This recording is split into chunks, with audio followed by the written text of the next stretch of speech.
Mr. Boswell. Thank you, Mr. Chairman. I think a word that's hit me hardest today has been the word sobering. All right. Yeah. And as I heard the testimony of Kristen Stephen, caused me to do a little flashback in my earlier life when I had to spend a lonely night, as some of the rest of you have done, to write to the loved ones why their loved one was lost in the battlefield that day. I've sensed your pain. I love you, respect you, and want you to have relief. And I see the relief for you is to see that these lessons learned are learned and filed and not have to be learned again. I used to work for Admiral Fluckey, probably the most decorated living American. You put that in your lessons learned file and don't have to learn it again. And that's what I hope we accomplish here. I feel like that maybe my colleague from the Senate that said that maybe we don't need this extra blue ribbon panel after listening to Kristen and Stephen, I think you made a pretty good case. Maybe we do need it. And I wonder about the time and the resource and availability to us to finish this job. So I trust that the days lying ahead of you, Mr. Chairman, you're going to be dealing with that over this side of the operation, and I know you'll give it serious consideration.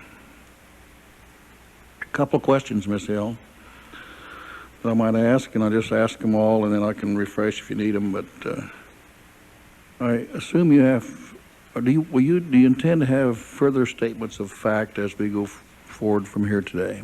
Not today, but we do in future hearings. In the future, right. all right. Right.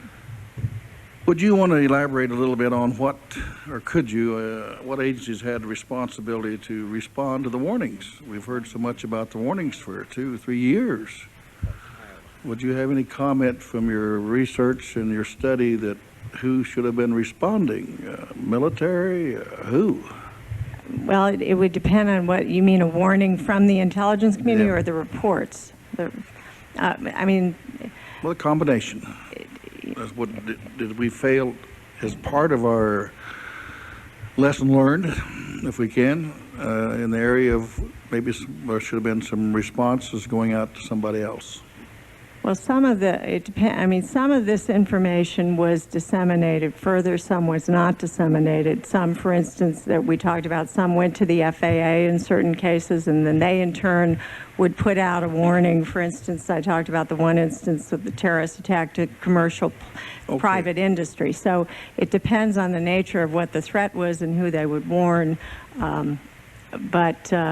I think in your further analysis, and maybe what I'm asking is that you share with us as you look at it and have more time, if there's some things that we could put in this. I can say that we are pursuing the whole issue of, there's questions of warnings and dissemination of information is not just sharing information, as Senator Levin was talking about, within the intelligence community, between the FBI and CIA, for example, but also sharing threat information beyond the intelligence community to the agencies within government, outside the community, and also to the private sector, which gets into the warning and how far this information went. And that is an area we're looking at, and we haven't yet, come back with a report on it, but we are looking at that.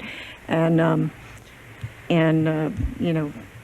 that's a valid point, because the intelligence not only is the job to get the good intelligence and to analyze it, but then to disseminate it to people who can use it in a timely manner.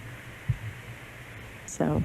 Okay, thank you. And I got a little bit of time left. Do you have any comment about all the emphasis on bin Laden and his activities and his lack of being able, prior to September the 11th, that is, lack of ability to bring damage to us? Did that lure our people into complacency, even at the senior levels? I think part of it is, as I alluded to earlier, is that the community, does get so much information. And as I said in the statement, there were a lot of these threats coming in but a lot of them, they couldn't really corroborate. They didn't know if some of them were true or not true. So I think, it may be human nature. If you keep hearing this stuff all the time and nothing happens and you never really know if it's accurate, you tend to start disregarding it. And the problem is that buried in the middle of all that, where some may be accurate, some may be not, there may be something that really is important that needs to be looked at. So